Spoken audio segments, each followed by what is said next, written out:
Qual a compreensão que ele tem em relação às manifestações que começam a se espalhar por todo o Brasil no que diz respeito a adiar o processo eleitoral deste ano, levando em consideração a pandemia da Covid-19. Recentemente, o deputado federal Aécio Neves gravou um vídeo, e esse vídeo aí já viralizou, defendendo o adiamento do processo eleitoral desse ano com dois argumentos bastante fortes, que vão ao encontro dos anseios da população. Primeiro, destinar parte desses quase 4 bilhões de reais do fundo partidário para o Ministério da Saúde e, consequentemente, destinar esse dinheiro aos estados e também município. E também se evitar aglomeração, até porque, segundo ele, e aí ele tem razão, não se faz um processo eleitoral sem abraços, né, sem aperto de mão e sem aglomeração de pessoas, principalmente comício. Qual a sua visão que você tem em relação a isso? Boa tarde. Muito boa tarde, Juscelio. Olha, eu acho que nesse caso, Juscelio, se confrontam dois direitos muito nítidos e muito importantes para a sociedade.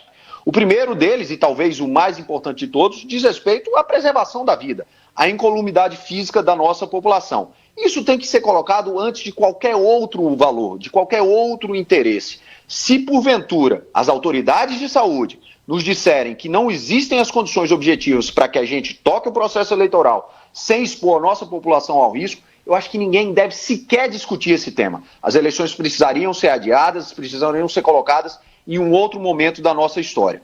Por outro lado, nós temos que também levar em consideração que nada é mais valioso na democracia do que o direito de escolher os seus representantes. A gente pode e deve, de tempos em tempos, avaliar a qualidade das nossas gestões. E todas as vezes que a gente participa de um processo eleitoral, a gente está assinando um contrato. A gente está votando em um candidato. A gente imagina que aquele candidato, sendo vitorioso, vá nos governar bem por 4 anos. Se ele for derrotado, se for outra escolha do restante da população, a gente imagina que o escolhido também olhe por nós, que ele administre para a maioria e para a minoria. Mas, enfim, nós assinamos um contrato. E o eleito também assina esse contrato. E a Justiça Eleitoral aparece como testemunha desse processo. Nós damos 4 anos para esta pessoa, homem ou mulher, conduzir os nossos destinos e fazer o melhor possível em prol da nossa felicidade e do nosso bem-estar. Portanto, foi assinado um contrato na eleição de 2016, que dava a todos os eleitos, prefeitos, vice-prefeitos e vereadores,